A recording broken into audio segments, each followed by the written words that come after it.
paying attention at neutral time is one of the most important things you can do for strengthening unconditional love.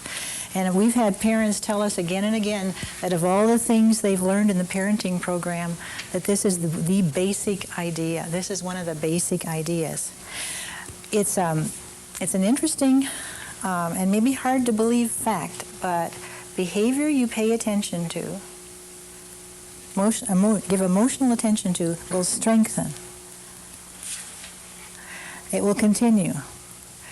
So in any one of these, if you pay emotional attention to it, it's likely to strengthen, which gives us a great deal of trouble over here with negative behavior. And we're going to spend a whole night talking about that later on. But when you pay it, I'm going to talk about these two tonight. So let's start off by talking about paying attention at neutral time. Why does it help a child to feel unconditionally loved if you pay attention to them at neutral times? I'm thinking of a woman who was in one of our classes, and she had gone home to try paying attention to kids at neutral times, and she said, you know, it dawned on me this week why I always knew my uncle loved me. My uncle loved me so deeply, and yet he never gave me a present. He never invited me over. He never took me anyplace. And yet I know in my bones my uncle loved me unconditionally. And the reason was, I was trying to figure out why. And I remembered, it flashed on my mind that he used to come over and talk with the family. And they'd just sit around the table and talk, have a cup of coffee. And I'd be hanging over the chair, just, you know, hanging around, listening. And he would look at me, and he'd smile and give me a wink. And she said, I just felt flooded with love.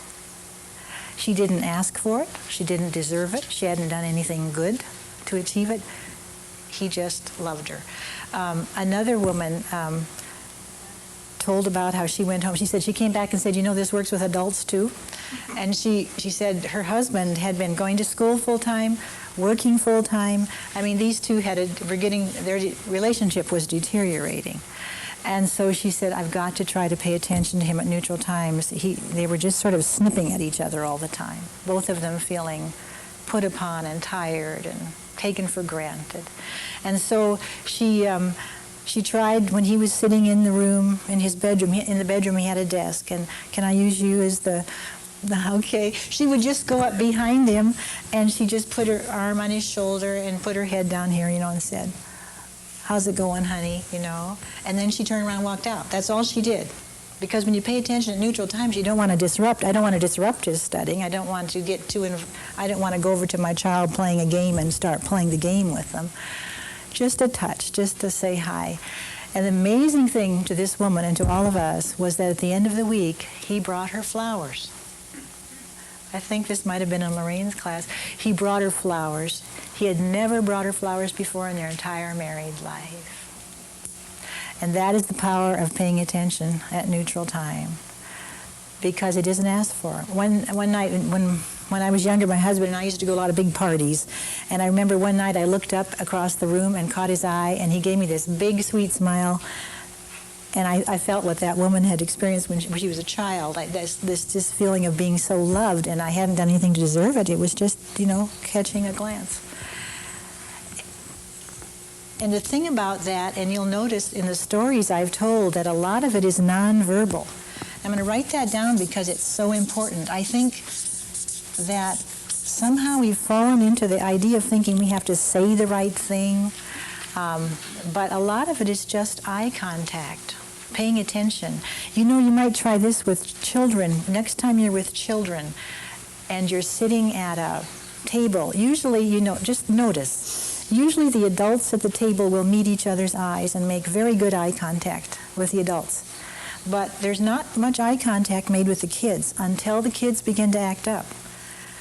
Notice when the children begin to act up, they want attention. This is so important for building our self-esteem, feeling we belong. We want attention, so we'll act up in some way, do something to get it.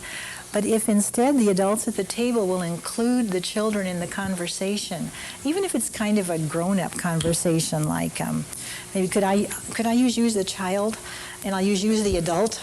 Okay, we're sitting here having a little conversation, and what will I be talking about? I'll be talking about the high price of organic food.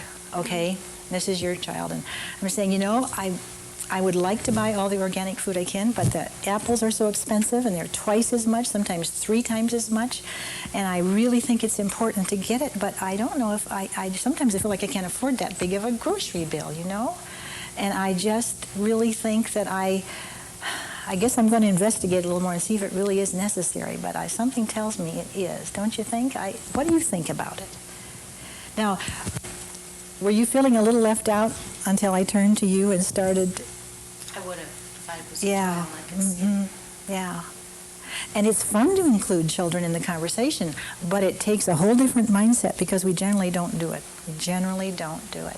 And I really think that's why they start to act up, because they want attention. Every teacher teaching in a classroom with kids knows that one of the ways to there are some kids that have more of their needs supplied than others at home. So these kids who don't have so many of their needs supplied at home need it supplied at school.